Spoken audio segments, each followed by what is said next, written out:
that has its roots above and its branches below.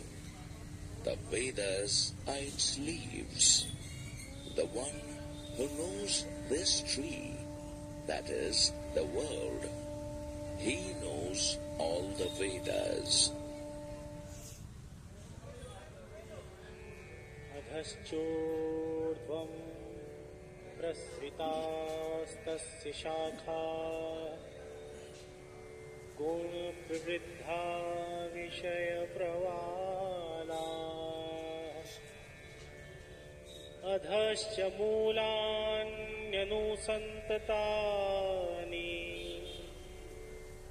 कर्मानुबन्धीनि मनुष्यलोके.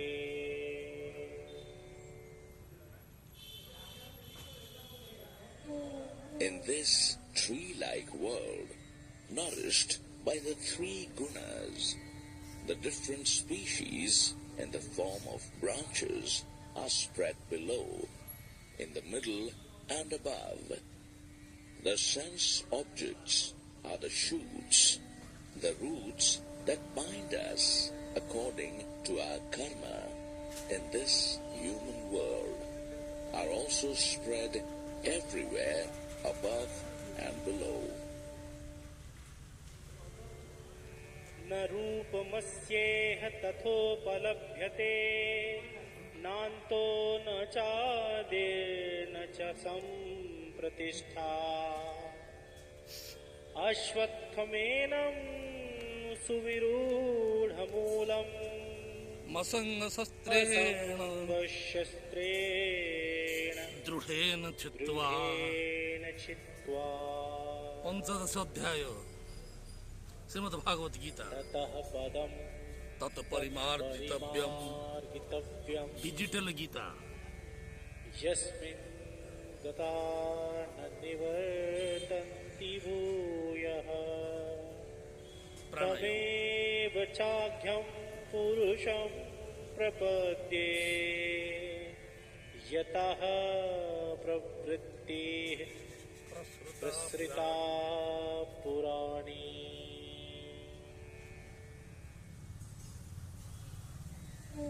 The real form of this tree-like world, as described, cannot be experienced here because it neither has its existence nor its origin or end.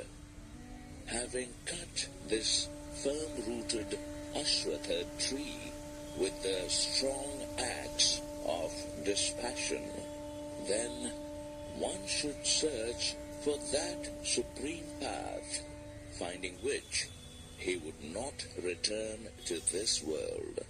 I surrender to that primal Purusha from whom the flow of this beginningless world has evolved. Knowing this, one should surrender to that Supreme Self. निर्वाणमोहा जितसंगदोषा अध्यात्मनित्या विनिवृत्तकामा द्वन्द्वैर्विमुक्ता सुख दुःख संगैः द्वन्द्वैर्विमुक्ताः सुख दुःख संज्ञैर् गच्छन्त्यमूढाः पदमव्ययं तत् न तत्भासते सूर्यो Those who are free from delusion and pride have won over the evils of attachment, are ever established in the Supreme Self, free from all desires, and are liberated from the opposites of joy and sorrow. Such wise ones attain that supreme eternal abode.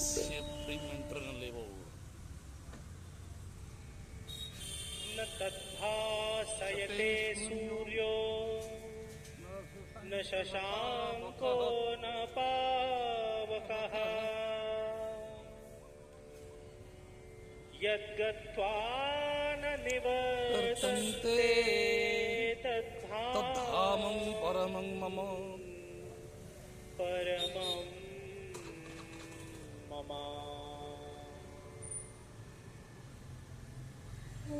That supreme abode cannot be illuminated by the sun, moon, or fire, attaining which the beings do not return to this world.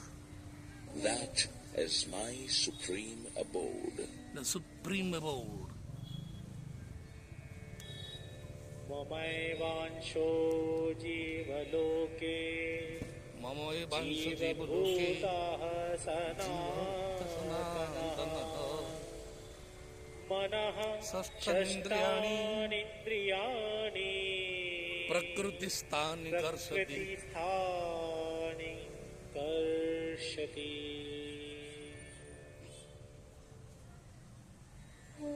It is an eternal part of me, which is stated in the form of the embodied soul in every body of this world.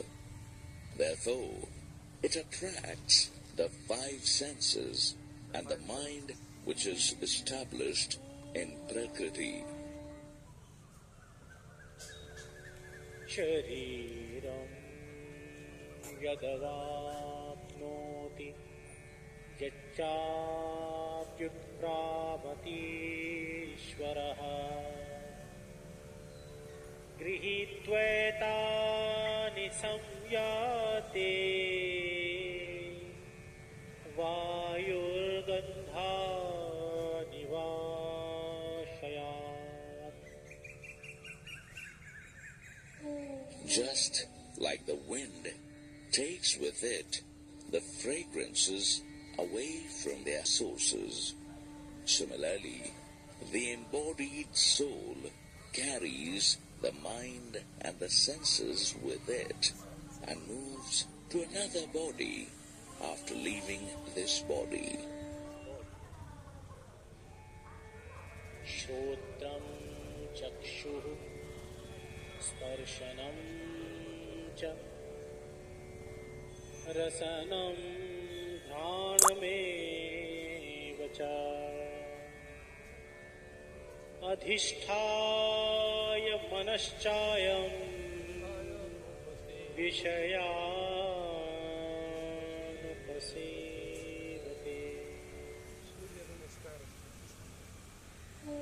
This embodied soul dwells in the other body, and by presiding over the ears, eyes, skin, tongue, nose, and its mind, it enjoys the sense objects. Utkramantam sthitam vapi bhunjanam vagunanvitam vimudhananupashyanti pashyanti jnanachakshushaha.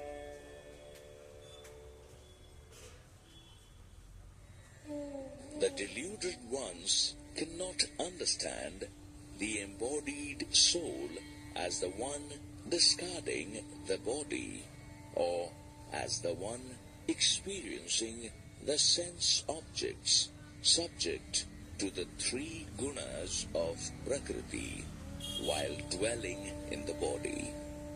But the wise ones with the eyes of wisdom do understand. Yatatto yoginaschainam pasyantyatmanyavasthitam yatattopyakritatmano nenam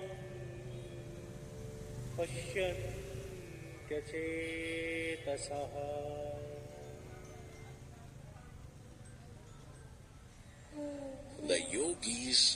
practicing yoga and sadhana are able to realize the self established in their hearts.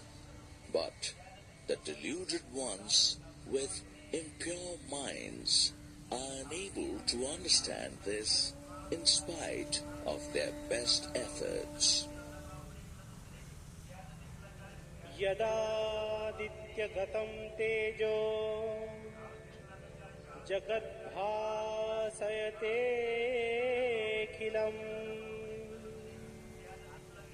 यच्चन्द्रमासि यच्चाग्नो तत्तेजो विद्धि मामकम्.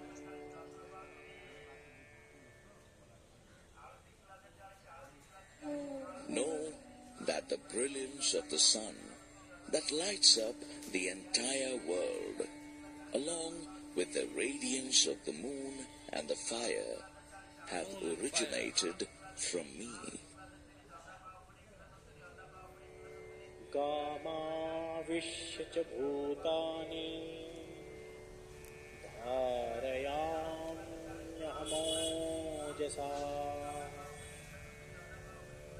पुष्णामि चौषधीः सर्वाः सोमो भूत्वा रसात्मकः.